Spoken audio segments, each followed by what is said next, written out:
Alors, un domaine où il y a souvent du bullshit, où j'entends souvent du bullshit, c'est quand on parle de l'ego.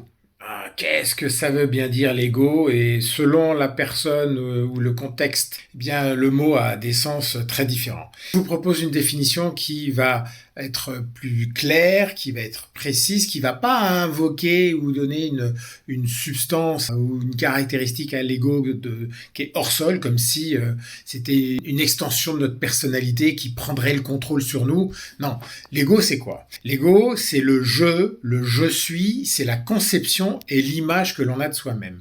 Et donc l'ego c'est une sorte d'interface d'image, c'est l'image que j'ai de moi-même et l'image que je montre aux autres ou que je veux montrer aux autres ou que je veux que les autres aient de moi.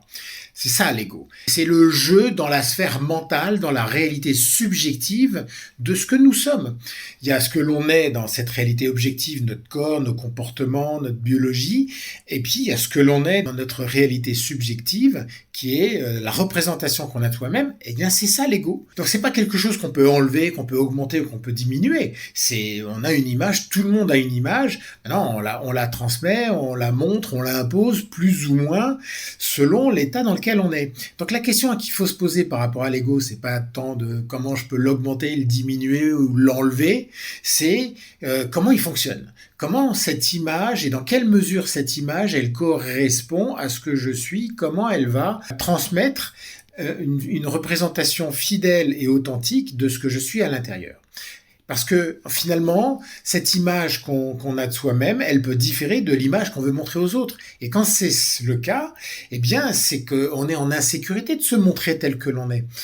Finalement, l'ego, il fonctionne de façon plus ou moins transparente ou de façon plus ou moins opaque. Quand on est en insécurité, on va vouloir se cacher et montrer autre chose que ce que l'on est à l'intérieur. Et là, d'une certaine façon, on est dans un ego protection.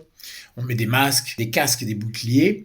Et puis si on est en sécurité et puis qu'on n'a rien à prouver, qu'on est juste en train d'exprimer, de montrer ce que l'on est, ben dans ces cas-là, notre ego, l'image que l'on a de soi-même et que l'on montre, elle est fidèle, elle est transparente. Et là, on est simplement en mode ego-transmission. C'est ce que j'explique dans mes livres, Lâcher prise, comment se reconnecter à soi-même et résister aux illusions, que vous pouvez lire si vous voulez y voir un peu plus clair, avoir des notions un peu plus ancrées, un peu plus précises de ce que c'est que l'ego.